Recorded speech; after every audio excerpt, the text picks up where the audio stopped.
ప్రభునేసుక్రీస్తున్నాం పేటందరికీ వందనాలు, శుభాలు తెలియజేస్తున్నామండి. అందరూ బాగున్నారా? ఇంతవరకు దేవుని మహాకృపను బట్టి ఆయనను ప్రార్థించడానికి, ఆయన స్తుతించడానికి దేవుడు మంచి అవకాశం మనకి ఇచ్చి ఉన్నాడు. ఘనమైన ఆయన నామమును ఇంతవరకు స్తుతించే భాగ్యములో దేవుడు మనం నడిపించి ఉన్నాడు. అయితే శ్రేష్టమైనటువంటి వాక్య భాగంలో మనం వెళదాం. కొరింథీయులకు రాసినటువంటి మొదటి పత్రిక 15వ అధ్యాయము 3వ వచనాన్ని చదువుకుందాం. కొరింథీయులకు రాసినటువంటి మొదటి పత్రిక 15వ అధ్యాయము 3వ వచనాన్ని చదువుకుందాం. నాకు ఇయ్యబడిన ఉపదేశమును మొదట మీకు అప్పగించితిని. అదేమనగా లేఖనముల ప్రకారము క్రీస్తు మన పాపముల నిమిత్తము మృతి పొందెను, సమాధి చేయబడెను. ప్రార్థన చేసుకుందాం. పరిశుద్ధుడా, మహోన్నతుడా, మీకే వందనాలు, స్తోత్రములు తండ్రి. అయ్యా, ఇంతవరకు కాపాడిన ఆయన మమ్మల్ని బ్రతికించుకుని మరొక అవకాశం ద్వారా మమ్మల్ని మీలోనికి నడిపించిన ఆయన ఈ చదవబడిన లేఖన భాగంలో పడక మీ పాదం అంతటికి రావడానికి కృప చూపించిన దేవా, మీకే స్తుతులు స్తోత్రములు చెల్లించున్నాము. కనికరించండి, కరుణించండి ప్రభువా. ఈ చదవబడిన లేఖన భాగంలో నుంచి నాయన మాతో మీరు మాట్లాడండి. నిలబడి ఉన్నది మేమైనప్పటికీ మాట్లాడేవారు మీరై ఉన్నారు తండ్రి ప్రభువా.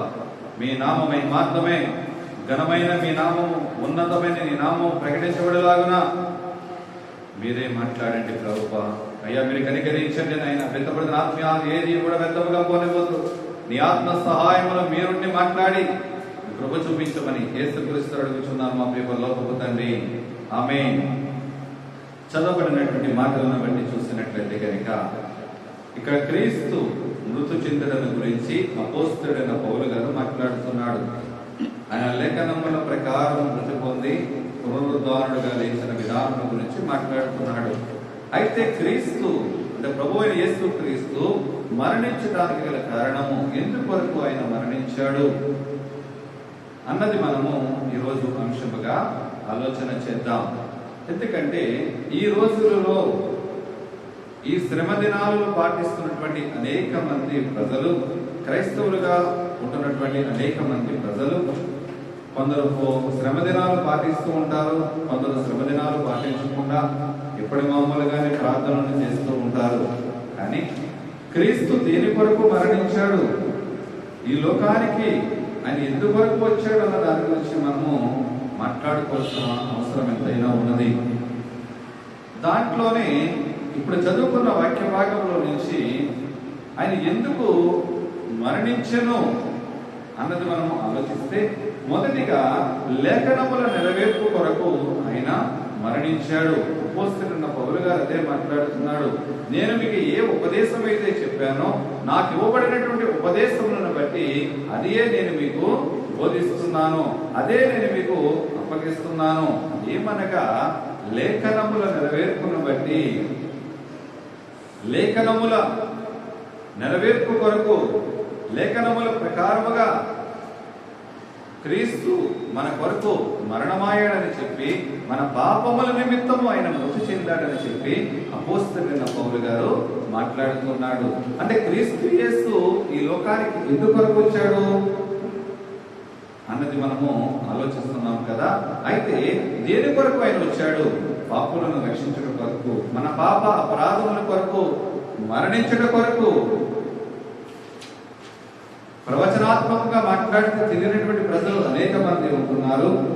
మానవ రూపంలో మనుషుల మధ్యకు వచ్చినటువంటి క్రీస్తు మనందరికీ అర్థమయ్యే రీతిలో ఆయన దేని కొరకు ఈ లోకానికి వచ్చాడో మాట్లాడాడు. పాపులను రక్షించడం కొరకు ఈ లోకానికి వచ్చాను, నశించిన దానిని వెతికి రక్షించడం కొరకే ఈ లోకానికి వచ్చాను, మనుష్య కుమారుడుగా దుష్టుల చేతికి అప్పగింపబడి మనుషుల పాప పరిహారార్థముగా నేను మరణించడానికి ఈ లోకానికి వచ్చారని మాట్లాడుతున్నటువంటి ప్రభువు మాటలను బట్టి మనం జ్ఞాపకం చేసుకోవాల్సి ఉన్నది. ఈనాడు క్రైస్తవులుగా ఉంటున్న అందరము కూడా ప్రభువు దేని కొరకు వచ్చాడు, దేని కొరకు ఆయన మరణించాడు, ఎందుకు ఆయన మరణించవలసిన అవసరం వచ్చింది, అనేక మంది ప్రజలు ఉండగా ఆయనే ఎందుకు మరణించాడు, ఆయనే ఎందుకు శిలువ త్యాగము చేయవలసి వచ్చింది, మనందరి నిమిత్తము ఆయన మరణము ద్వారాగానే మనకు విమోచన ఎందుకు కలిగింపబడింది? ఆయన రక్తములో ఎందుచేత శుద్ధీకరించబడ్డావు? ఎందుకంటే రక్తములో శుద్ధీకరణ, మనమందరం అనుకుంటాం శుద్ధీకరణ అంటే స్నానం చేస్తే సరిపోతుంది. కానీ గొర్రె పిల్ల రక్తములో వస్త్రము తెలుపు చేసుకున్న విధముగా పాపముల కొరకు, మన పాప అపరాధముల కొరకు కలువరి సిలువలో రక్తము కాచినటువంటి క్రీస్తు రక్తములో కడగబడిన ప్రతి ఒక్కరము కూడా ఆయన మన పాపముల నుంచి మనకు కడిగి ఉన్నాడు. మనము విశ్వసించి నమ్మేవారిగా ఉండాలి. మొదటిగా ఆయన ఈ లోకానికి వచ్చినటువంటి క్రీస్తు దేని కొరకు మరణించాడు అంటే కనుక లేఖనములు నెరవేర్చబడాలి. మనుష్య కుమారుడు ఈ లోకములకు వస్తాడు, పాపుల కొరకు మరణిస్తాడు, లేఖనములు నెరవేర్చబడాలి. నెరవేర్చబడాలి అంటే ఆయన ఈ లోకానికి రావాలి. ఈ లోకానికి రావాలి అంటే ఏ విధముగా రావాలి? పాపము లేనివాడిగా, పాపరహితుడిగా, పరిశుద్ధుడిగా, పవిత్రుడిగా ఆయన ఈ లోకానికి రావాలి. ఆ పరిశుద్ధ రక్తము మాత్రమే మనల్ని మోచించగలగదు. ఆ పరిశుద్ధ రక్తము మాత్రమే మనం రక్షించడానికి ఉపయోగించబడుతుంది. ఆ పరిశుద్ధుల రక్తము మాత్రమే మనకు ఒక మార్గమైనటువంటి మార్గమును, పుణ్యలోకమును తీసుకెళ్లే మార్గమును చూపించేది కూడా ఆ పరిశుద్ధ రక్తమే. గొర్రెల యొక్కయు, గొడ్ల యొక్కయు, ఎడ్ల యొక్క రక్తమును ఏది కూడా వారి బలుల ద్వారా అర్పించేటువంటి బలులు ఏది కూడా నేను పుణ్యలోకానికి తీసుకెళ్ళదు. కానీ ప్రభువు మరణమును బట్టి, ఆయన చిందించిన రక్తమును బట్టి మాత్రమే పుణ్యలోకానికి నిన్ను తీసుకువెళ్ళడానికి, తన రాజ్యమునకు నిన్ను వారసులను చేయడానికి, నిన్ను స్వతంత్రులుగా చేసిన కొరకు తన విలువైన రక్తమును దారపోసి నిన్ను నన్ను కొన్నటువంటి క్రీస్తు ఈ లోకానికి తన రక్తముతో నిన్ను నన్ను కొనడానికి వచ్చాడు. నిన్ను తను కొనడానికి తన లేఖనములు, తన కొరకు లేఖనములు ఏమైతే ప్రవచించారో తండ్రి అయినటువంటి దేవుడు ప్రవక్తల ద్వారా పలికినటువంటి మాటలు నెరవేర్పు కొరకు ఆయన ఈ లోకమునకు వచ్చి రక్తము చిందించాడు. దాని కొరకే ఈ లోకానికి వచ్చాడండి క్రీస్తు. తర్వాతగా మనం చూసినట్లయితే కనుక రోమీలు రాసినటువంటి పత్రిక 5వ అధ్యాయము, రోమీలు రాసినటువంటి పత్రిక 5వ అధ్యాయము 6వ వచనాన్ని చదువుకుందాం. ఏలయనగా మనం ఇంకా బలహీనులమై ఉండగా క్రీస్తు యుక్త కాలమున భక్తిహీనుల కొరకు చనిపోయెను. హల్లెలూయా. ఎవరి కొరకు చనిపోయాడండి? ఎవరి కొరకు చనిపోవడానికి ఈ లోకానికి వచ్చాడు? మనం ఇంకా బలహీనంగా ఉండగానే యుక్త కాలమందు భక్తిహీనుల కొరకు చనిపోయాడండి. ఈనాడు రక్షింపబడ్డామన్న పేరు మాత్రమే కానీ విశ్వాస జీవితంలో బలహీనులుగా ఉంటున్న వారు లోకములు అనేక మంది ఉంటూ ఉన్నారు. ఈనాడు క్రైస్తవులుగా చెప్పుకుంటూనే 2 పడవల మీద అడుగేస్తున్న వారు అనేక మంది ఉంటున్నారు.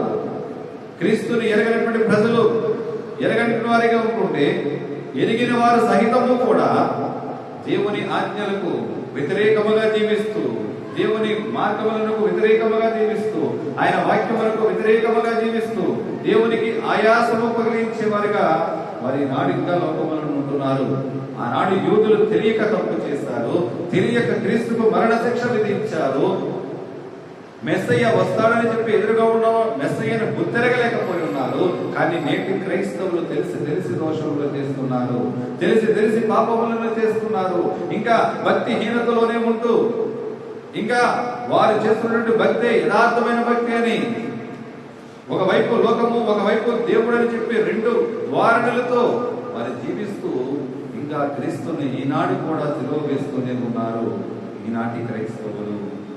కానీ ఆనాడు క్రీస్తు లోకానికి ఎందుకు వచ్చాడు అంటే కనుక, ఆయన మరణానికి గల కారణం ఏమిటి అంటే కనుక, మనం ఇంకా బలహీనులుగా ఉండగానే నిన్ను బలపరచబడాలని, తన యుక్త కాలమైనటువంటి బలమును నీ కొరకు నా కొరకు త్యాగము చేయడానికి లోకానికి వచ్చి ఉన్నాడు. ఆయన నీ కొరకు నా కొరకు మనల్ని పరిపూర్ణులుగా చేయడం కొరకు, నీకు నాకు ప్రాణభిక్ష పెట్టుడు కొరకు ఈ లోకానికి వచ్చినటువంటి క్రీస్తు మన ఇక్కడ కనిపిస్తూ ఉన్నాడు.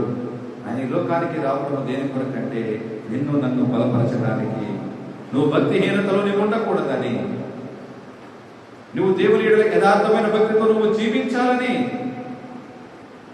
ఆయన ఈ లోకానికి వచ్చి మనందరి కొరకు కూడా ఆయన భక్తిహీనుల కొరకు చనిపోవలసిన పరిస్థితి వచ్చింది. అలనాడు యూదుల జనాంగములో క్రీస్తును ఎరిగిన వారైన భక్తిహీనముగా ఉన్నటువంటి ప్రజల మధ్యలో ఆయన నిందించబడ్డాడు. భక్తిహీనము ఉన్నటువంటి ప్రజల మధ్యలో అవమానించబడ్డాడు, దూషించబడ్డాడు, హేళన చేయబడ్డాడు, పిడిగుద్దులు తిన్నాడు. దేని కొరకు అంటే కనుక భక్తిహీనుల కొరకు ఆయన మరణం అవడానికి. మీ భక్తిహీనతలో నుంచి మీరు విడిపించబడాలి, భక్తి పరులుగా దేవుని ఎడల భయభక్తులు కలిగి జీవించాలని ఒక మాదిరిగానే చూపించి ఆయన మరణం అవడానికి లోకానికి వచ్చాడు. అదే రోమిలకు రాసిన పత్రిక 5వ అధ్యాయము 8వ వచనాన్ని కూడా చదువుకుందాం. అయితే దేవుడు మన ఎడల తన ప్రేమను వెల్లడిపరచుచున్నాడు. ఎట్లనగా మనమింకను పాపులమై ఉండగానే క్రీస్తు మన కొరకు చనిపోయాను. హల్లెలూయా! క్రీస్తు మన కొరకు చనిపోయాడు. దేని కొరకంటే కనుక మన పాపులమై ఉండగానే ఇంకా చనిపోయాడండి.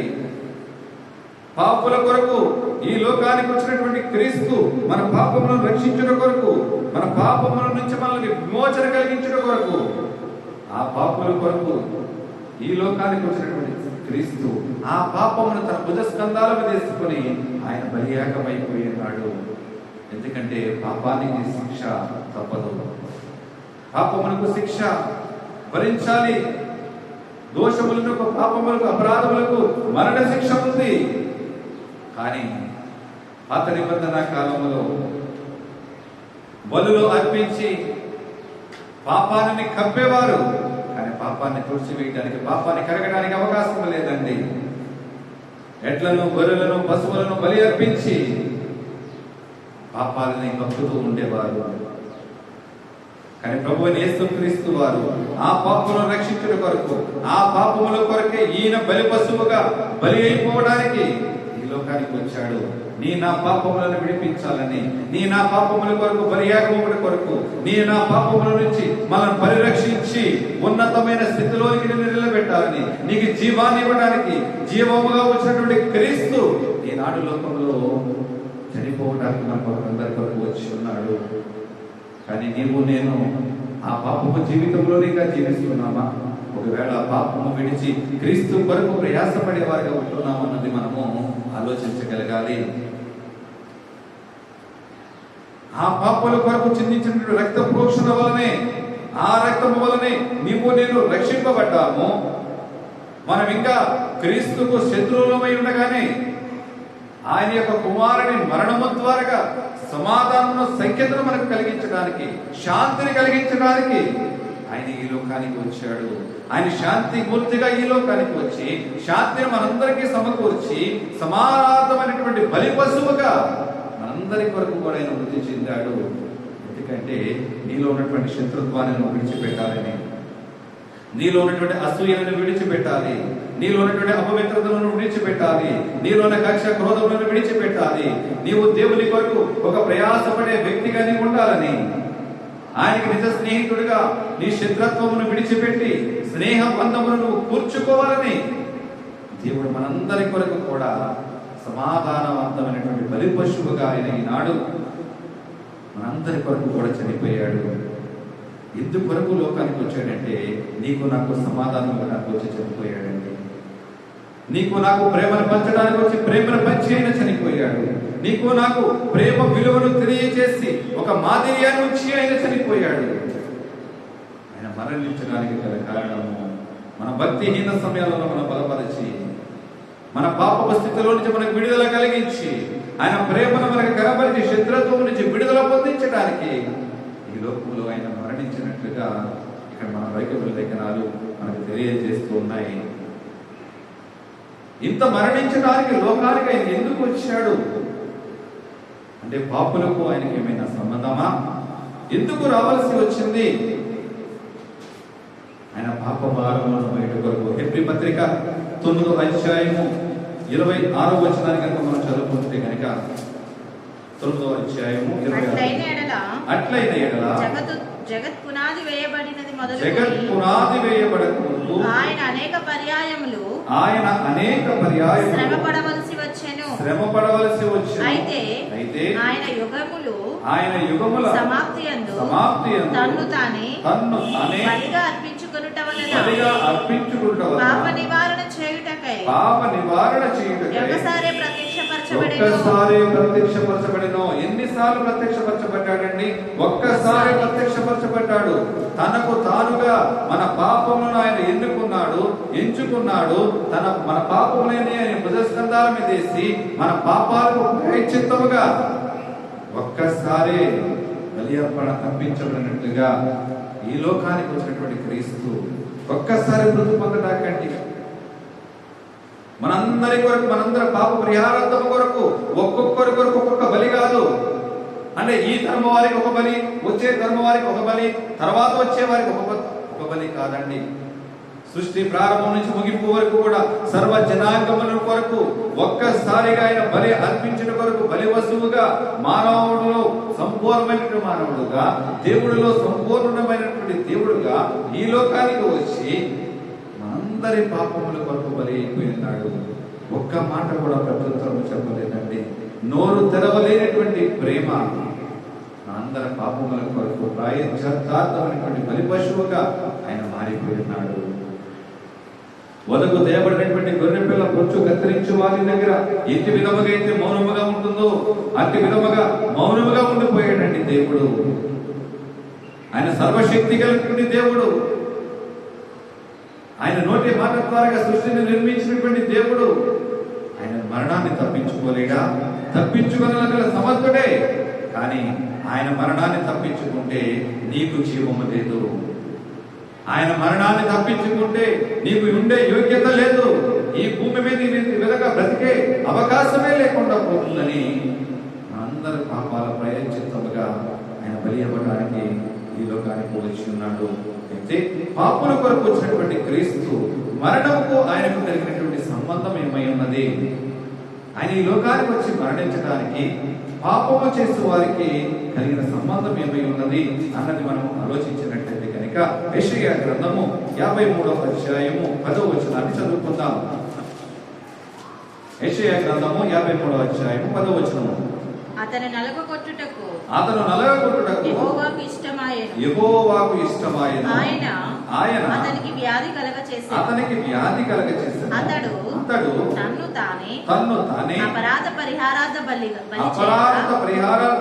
బలి చేయగా అతని సంతానము చూచును. అతడు దీర్ఘాయుష్మంతుడగు. యెహోవా ఉద్దేశము అతని వలన సఫలమగును. హల్లెలూయా. ఎందుకంటే అతను నలగొట్టబడటానికి దేవుడు ఇష్టము చూపించాడు. తండ్రి అయినటువంటి దేవుడు కుమారుడు నలగొట్టబడుట ఆయనకి ఇష్టమైంది. దేని కొరకు నలగొట్టబడాలి? ఈ లోకములో ఉన్నటువంటి జనులందరి కొరకు కూడా తన కుమారుడిని నలగొట్టబడటానికి ఆయన ఇష్టపడ్డాడు. దాని కొరకే దేవుడు లోకమును ఎంతో ప్రేమించున్నాడండి. దేవుడు ఎంతగా ప్రేమించున్నాడంటే తన ఏకైక కుమారుని ఈ లోకమునకు పంపించి మనుషుల యొక్క పాప పరిహారార్థమే బలి పశువుగా ఈ లోకములో అర్పించబడడానికి, రక్తము కార్చడానికి ఈ లోకమును పంపించినటువంటి ప్రేమ గలటువంటి దేవుడు ఈ లోకమును ఎంత గాఢముగా ప్రేమించాడో మనకు అర్థమవుతూ ఉంటే, ఈనాడు నీ కొరకు నా కొరకు లోకములో ప్రాణం ఇచ్చేవారు ఎవరు లేరండి. మనం అనుకుంటూ ఉంటాం, నీ కొరకు నేను ఏమైనా చేస్తాను, నా ప్రాణమైనా దారపోస్తానని చెప్పి మాటలు చెప్పేవారు చాలా మంది మనకు కనిపిస్తూ ఉంటారు. కానీ ఆ మాటలు ఎంతవరకు అంటే మాటల వరకు మాత్రమే, చేతుల్లో మాత్రం వాళ్ళు చూపించరండి. ప్రాణం అక్కర్లేదు, అపాయకరమైన పరిస్థితి నుంచి తప్పించడానికి ముందొస్తే సహాయం చేస్తే సరిపోతుంది. కానీ అపాయకరమైన సమయం నుంచి కూడా మనం తప్పించడానికి కూడా రావడానికి వాళ్ళు ముందుకు రారు. వారు మన నుంచి ఆశించి మాత్రమే మనం ప్రేమించడానికి చూస్తారు. కానీ మన నుంచి ఏదో కోరుకొని మన మీద ఇష్టం చూపిస్తారు. కానీ దేవుడు చూపించినటువంటి అగాధ్య ప్రేమ, కొలతలు లేనటువంటి ప్రేమ, విలువ కట్టలేనటువంటి ప్రేమ చూపించడానికి ఇష్టపడే వారు ఎవరు ఉండరు. ఆయన నలగొట్టబడట యెహోవాకు ఇష్టమాయెను. తన్ను తానే, ఎవరండి? ఎవరో చెప్పితే చేయలేదు, తనకు తానుగా అపరాధ పరిహారార్థ బలిగా అర్పించుకున్నాడు. ఆయన మన పాపములన్నింటి నిమిత్తం కూడా ఆయన అర్పించుకున్నాడు కనుకనే ఈ లోకానికి రాగలిగాడు. ఎక్కడ పాపముల కొరకు దేవునికి సంబంధం అంటే కనుక పాపుల కొరకు మరణించడానికి తనను తానుగా అపరాధ పరిహారార్థము నువ్వు చేసినటువంటి దోషములకు ఆయన అపరాధము చెల్లించి ఉన్నాడు. నువ్వు చేసినటువంటి పాపములకు ఆయన అపరాధము చెల్లించి ఉన్నాడు. నీ పాపములకు ఆయన వెల చెల్లించి ఉన్నాడు. ఏది వెల చెల్లించాడంటే తన రక్తమును వెలగట్టి ఉన్నాడు. వెలగా చెల్లించి నిన్ను కొన్నాడు. తన ప్రాణమును క్రయధనముగా పెట్టి నిన్ను కొన్నటువంటి దేవుడు నువ్వు పాపములో పడిపోకూడదని, అపవాది కోరలలో నీ చిక్కుపడకూడదని, అపవాది కోరలో ఉన్నటువంటి నిన్ను తన రక్తం ఇచ్చి తన ప్రాణం పెట్టి నిన్ను కొన్నటువంటి దేవుడు ఈ లోకమునకు నీకు నా కొరకు ప్రాణం పెట్టడానికి అయినా రాలేదా? ఆలోచించగలుగుతాం. కొరింథీయులకు రాసినటువంటి 2వ పత్రిక 5వ అధ్యాయము 21వ వచనం చూసినట్లయితే కనుక, కొరింథీయులకు రాసినటువంటి 2వ పత్రిక 5వ అధ్యాయము 21వ వచనం.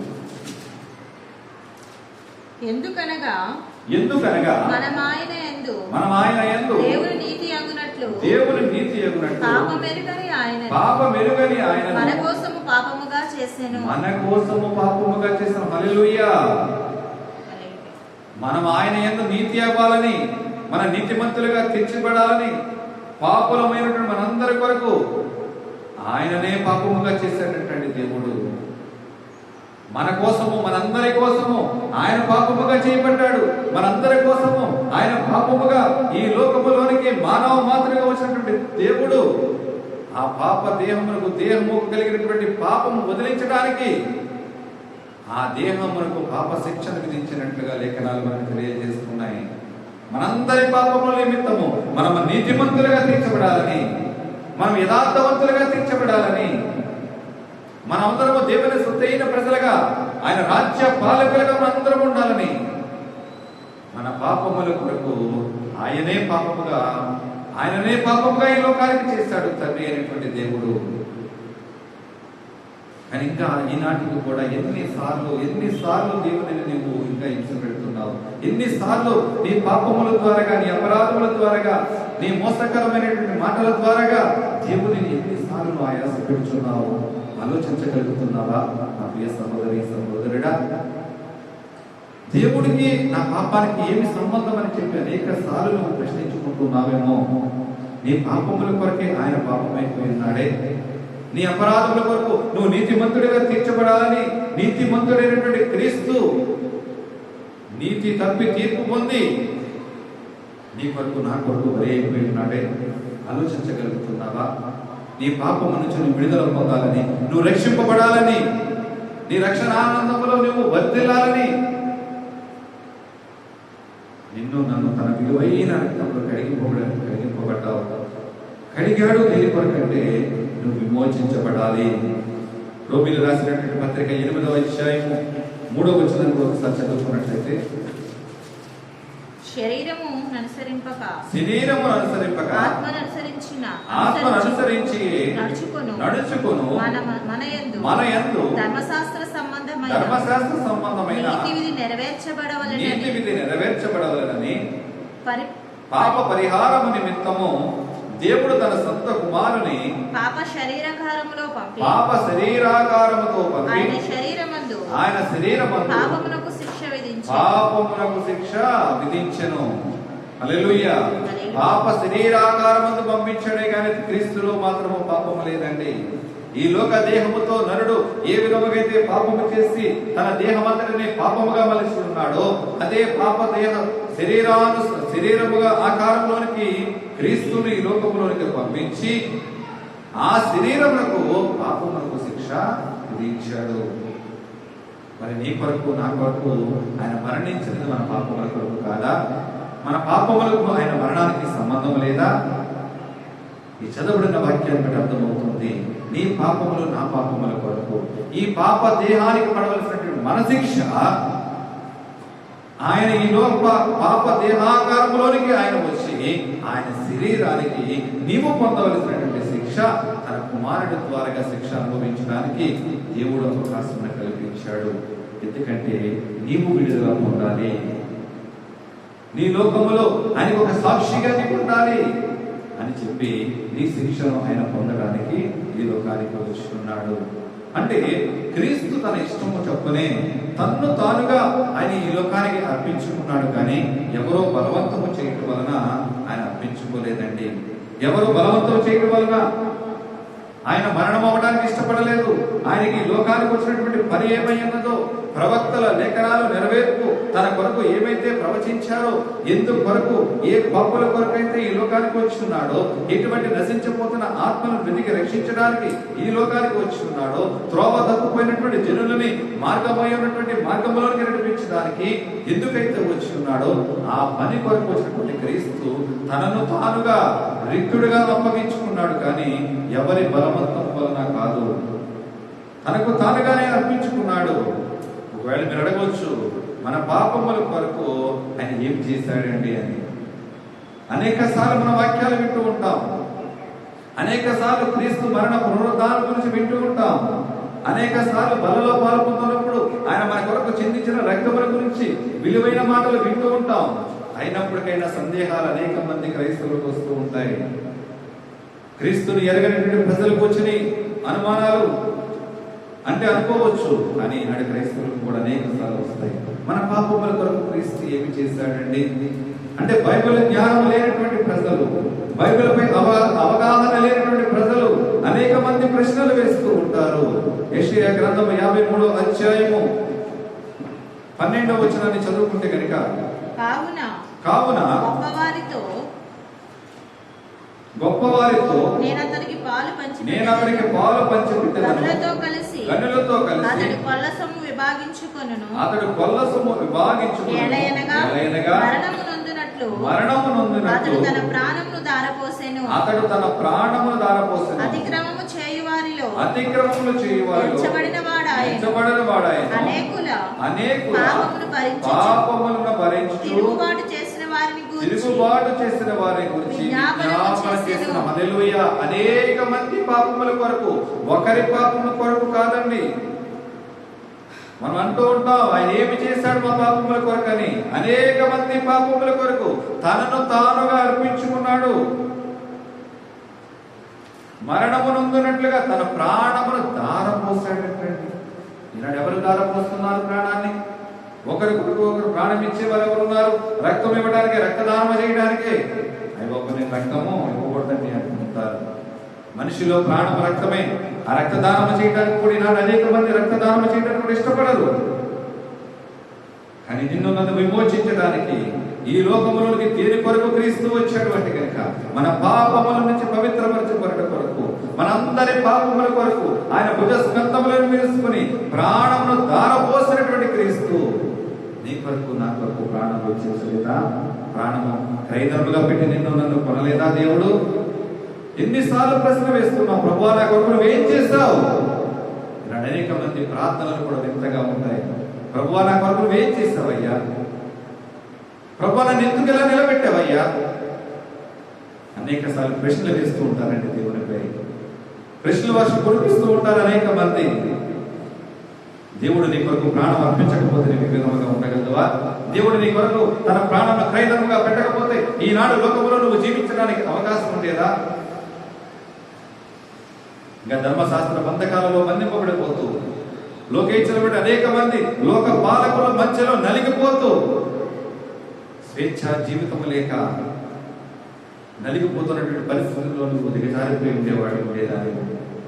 కానీ మనందరి పాపముల కొరకు ఆయన ప్రాణమును దారపోసి మనందరి కొరకు కూడా ఆయన అతిక్రమములు చేసేవాడైపోయాడు. అందరి మధ్య అనేక మంది నేరారోపణలు చేస్తున్నారండి. అనేక మంది యూదులను పడుతున్న వారు క్రీస్తుల మధ్యలో నిలబెట్టి నేరారోపణ చేస్తున్నారు. అధికారుల ముందు నిలబెట్టారు, పెద్దల ముందు నిలబెట్టారు, గవర్నర్ ముందు నిలబెట్టారు, నేరారోపణ చేస్తున్నారు. నేరము చేసిన వాడిగా నిలబెట్టారు. నీ కొరకు నా కొరకు ఆయన నేరము చేసిన వాడయ్యాడు, అతిక్రమములు చేసిన వాడయ్యాడు, అనేక పాపములను భరించాడు. అయినప్పటికైనా క్రీస్తుపై తిరుగుబాటు చేసిన వారి గురించి విజ్ఞాపన చేయడం మాత్రమైన మానలేదు. ప్రభువుపై అన్ని దోషారోపణలు చేసినప్పటికైనా, ఆయనపై అన్ని నిందలు వేసినప్పటికైనా, పిడిగుద్దులు గుద్దినప్పటికైనా, అవమానించబడి ఉమ్ములు వేసి ముళ్ళ కిరీటములను పెట్టి దూషించి అపహసించి కొరడాలతో కొట్టి బాధించి హింసించినప్పటికైనా కానీ వారందరి కొరకు తండ్రి దగ్గర విజ్ఞాపనం చేస్తున్నాడు. తండ్రి ఇదేమి చేస్తున్నారు, వీరెరుగురు కనుక వీరిని క్షమించు. ఎంత మంచి మాట మాట్లాడుతున్నాడండి. తన దేహమంతయు నలగొట్టబడినప్పటికైనా కానీ, అవమానించబడి నేరారోపణ జరుగుతున్నప్పటికైనా తండ్రి దగ్గర హృదయపూర్వకంగా విజ్ఞాపన చేస్తున్నాడు. నీ పాపముల కొరకు, నా పాపముల కొరకు కాదు ఆయన వచ్చింది. ఎవరి పాపముల కొరకు ఆయన వచ్చాడు? మనందరి పాప పరిహారార్థముగానే ఆయన ఈ లోకానికి వచ్చి మన కొరకు తన ప్రాణాన్ని ధారపోయడానికి ఈ లోకానికి వచ్చాడని తెలుసు. మనం అనుకుంటూ ఉండొచ్చు, అనేక సార్లు ప్రశ్న వేయవచ్చు, మన పాపాలన్నీ ఎక్కడ భరాయించకండి ఆయన? మన పాపాలు ఎక్కడ భరాయించాడు? ఎక్కడ భరాయించాడు? శిలువ మరణంతో. పేతురు రాసినటువంటి మొదటి పత్రిక 2వ అధ్యాయము 24వ వచనాన్ని మనం చూసినట్లయితే కనుక, పేతురు రాసినటువంటి మొదటి పత్రిక 2వ అధ్యాయము 24వ వచనం, మనము పాపముల విషయమై చనిపోయి నీతి విషయమై జీవించున్నట్లు ఆయన తానే తన శరీరమందు మన పాపములను మ్రాను మీద మోసుకొనెను. ఆయన పొందిన గాయముల చేత మీరు స్వస్థత నొందిరి. హల్లెలూయా, హల్లెలూయా. మనందరి పాపముల నిమిత్తము చనిపోయి నీతి విషయమై నువ్వు జీవించాలని తనకు తానుగానే శరీరమందు మన పాపములన్నీ కూడా పోసాడండి. మన పాపములన్నీ కొల్కతా కొండపైన తన శిలువ మరణము ద్వారాగా యెరూషలేము వీధుల వెంట శిలువను మోస్తూ, ఆ శిలువ అనేటువంటి మన పాప భారమన్నీ కూడా శ్రమలను భరిస్తూ ఎందుకు మోసాడు అంటే కనుక, నీవు నేను నీతిమంతులుగా తీర్చిదిద్దబడాలి. నీవు నేను పాప విషయంలో మనం చనిపోకుండా మనం బ్రతకాలి. ఎందుకు బ్రతకాలి అంటే కనుక నువ్వు నీతిమంతురాలిగా బ్రతకాలి అని చెప్పి ఆయన మ్రాను మీద మోసెను. మన పాపములన్నీ కూడా తన దేహం మీద వేసుకొని శిలువ మ్రాను మీద వేలాడుతూ మోస్తున్నాడండి. అక్కడ ఉన్న ప్రజలందరిని బట్టి విజ్ఞాపన చేస్తున్నాడు. అక్కడ ఆయన హింసించిన వాటిని విజ్ఞాపన చేస్తున్నాడు. ఆయన ఎక్కడ ఉన్నప్పటికైనా మారు మాటతో వాళ్ళని ఎక్కడ కూడా ఆయన దూషించలేదు. సహించాడు, ఓర్చుకున్నాడు, భరించాడు. దేని కొరకు అంటే కనుక, నీవు నేను నీతిమంతుడిగా తీర్చిదిద్దబడాలి. నీవు నేను బ్రతికించబడాలి. నీవు నేను చనిపోకూడదు. నిన్ను నన్ను జీవింపచేయడానికి జీవించవలసినటువంటి యుక్త వయసులో ఉన్నటువంటి క్రీస్తు మన పాపముల కొరకు తన ప్రాణమును ధారపోసెను. అనేక సార్లు మనం వస్తూ ఉంటాయి. ఎక్కడ పోస్తాడు? ఏమైనా బకెట్ పట్టుకున్నాడా, లేకపోతే భుజాల మీద ఏమన్నా మూట పట్టుకున్నాడా అంటే ఆ మూట ఏది కాదండి, శిలువ మ్రాను అనే మూట ద్వారాగా నీ నా పాపములను మోసాడు. యెరూషలేము వీధులలో ఆయన కొడుతూ ఉంటుంటే, ఆయన దేహం మీద చూస్తుంటే రక్తము చిమ్ముతూ ఉంటుంటే, ఆ వీధులన్నీ కూడా రక్తము మడుగుగా చారులు పడుతూ ఉంటే, ఆ రక్తము ద్వారా వీధులన్నీ శుద్ధీకరిస్తున్నటువంటి క్రీస్తు మనందరి పాపములకు ప్రాయశ్చిత్తముగా బలి అయిపోయి ఉన్నాడు. తరములకు ఒక్కసారి బలవడానికి కాదండి, తరములకు ఒక్కసారి ఆయన చనిపోవడానికి రాలేదు. కానీ ఒక్కసారిగా, ఒకే ఒక్కసారి మనందరి కొరకు చనిపోవడానికి వచ్చాడు. మనందరి పాపముల కొరకు చనిపోవడానికి వచ్చాడు. అదే పేతురు రాసినటువంటి మొదటి పత్రిక 3వ అధ్యాయం 18వ వచనాన్ని చదువుకుందాం. 3వ అధ్యాయము 18వ వచనం. 3వ అధ్యాయము 18వ వచనం అండి. పేతురు రాసినటువంటి మొదటి పత్రిక. దేవుని చిత్తము అలాగున్నాయన కీడు చేసి శ్రమపడుట కంటే మేలు చేసి శ్రమపడుటయే బహు మంచిది. ఏలయనగా మనలను దేవుని యొద్దకు తెచ్చుటకు అనీతిమంతుల కొరకు నీతిమంతుడైనటువంటి క్రీస్తు శరీర విషయములో చంపబడి ఆత్మ విషయములో బ్రతికింపబడి పాపముల విషయములో ఒక్కసారి శ్రమపడి, హల్లెలూయా, పాపముల విషయంలో ఒక్కసారి శ్రమపడి ఉన్నాడండి. రెండవ రాకడలో రాబోతున్నాడు. మళ్ళీ శ్రమ పడతారంటే శ్రమ పొందడానికి ఆయన రావట్లేదు. పరిశుద్ధుడిగా వస్తున్నాడు, నీతిమంతుడిగా వస్తున్నాడు, యథార్థవంతుడిగా వస్తున్నాడు. ఉన్నాడు. మనందరి పాప పరిహారార్థమై ఒక్కసారి శ్రమపడినటువంటి క్రీస్తు ఆ ఒక్కసారి శ్రమల ద్వారా మనందరికీ కూడా విడుదల పొందించడానికి తన ప్రాణమును క్రైదర్మగా పెట్టి నిన్ను నన్ను కొన్నాడు. హల్లెలూయా. తన ప్రాణమును దారపోసి నిన్ను నన్ను కొన్నాడు. తన విలువైన రక్తము కార్చి నీ నా దోష అపరాధములను కడిగి ఉన్నాడు.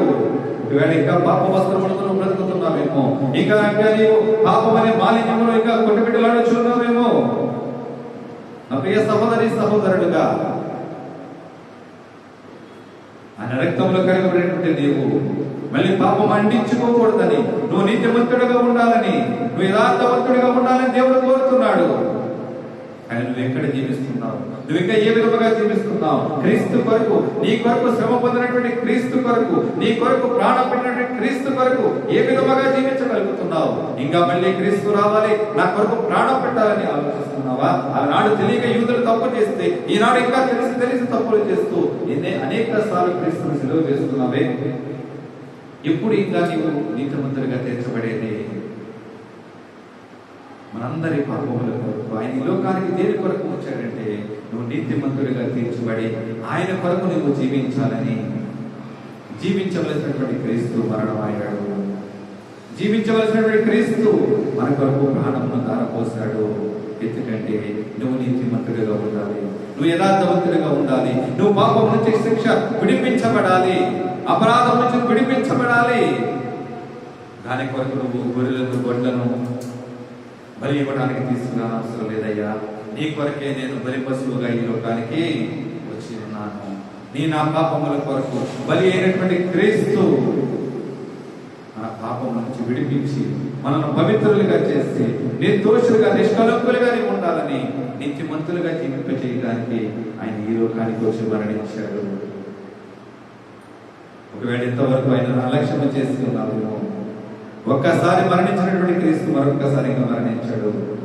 ఆయన ఎన్నో రాకడలో రారాజుగా రాబోతుండగా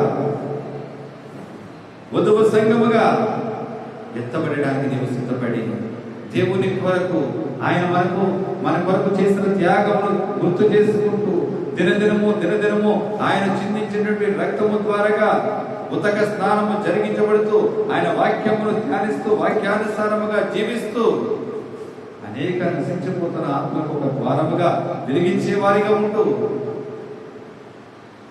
ఆయన కొరకు ప్రయాసపడదాం.